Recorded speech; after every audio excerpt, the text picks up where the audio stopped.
Hi friends, welcome to the second part of much versus more. Much more ఈ రెండు కూడా adjectives noun ముందు ఉపయోగిస్తాము. మచ్ పాజిటివ్ డిగ్రీలో, మోర్ కంపారిటివ్ డిగ్రీలో ఉపయోగిస్తాం. ఇప్పుడు ఈ బ్లాంక్స్ని ఎలా మచ్ లేదా మోర్తో ఫిలప్ చేయాలనో వన్ బై వన్ ఇక్కడున్న క్లూస్ ఆధారంగా ఫిలప్ చేద్దాం. First one, I don't have patience. Patience is uncountable. ఇక్కడ అన్కౌంటబుల్ ఉంది, ఇక్కడ అన్కౌంటబుల్ ఉంది. ఫస్ట్ క్లూ సరిపోదు డిసైడ్ చేసేదానికి. We go for second clue. Second clue ఏముంది? నెగటివ్ ఉంది. నెగటివ్ ఉంటే నెగటివ్ అన్కౌంటబుల్ అంటే ఏం రాయాలి? మచ్ రాయాలి. So answer is much. Next, do you want blank tea.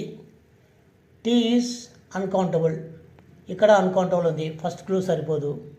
Next you go for second clue. Second clue ఇక్కడ ఏముందంటే do you want dash tea, do you want blank tea. ఇప్పుడు ఒకసారి చూద్దాం. Do you want more tea అంటామా, do you want much tea అంటామా?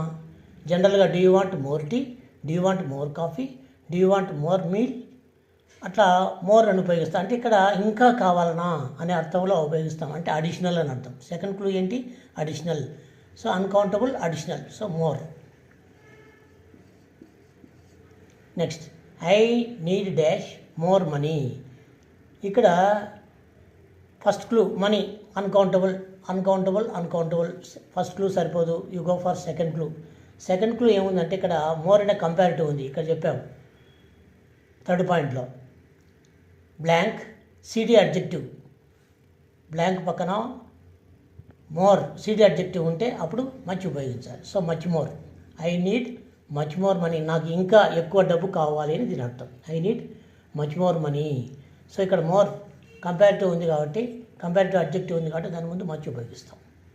Next, the blue car is dash expensive than the red one.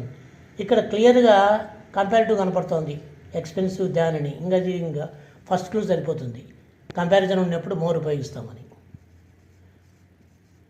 More expensive than. Than అంటే comparative అంటే కదా మనం ఉపయోగించేది, మోర్ దాన్. కాబట్టి ఇది more answer. Next, we need to buy dash furniture for the living room. Furniture అనేది uncountable, uncountable, uncountable. First clue సరిపోదు. You go for second clue. Second clue ఏముంది ఇక్కడ అంటే we need to buy blank furniture. ఇంకా furniture కావాలి అని అర్థం వస్తుంది ఇక్కడ. అంటే అడిషనల్ అని అర్థం. ఈ సెంటెన్స్ యొక్క మీనింగ్ కూడా చూసుకోవాలి మనం. కాబట్టి సెంటెన్స్ మీనింగ్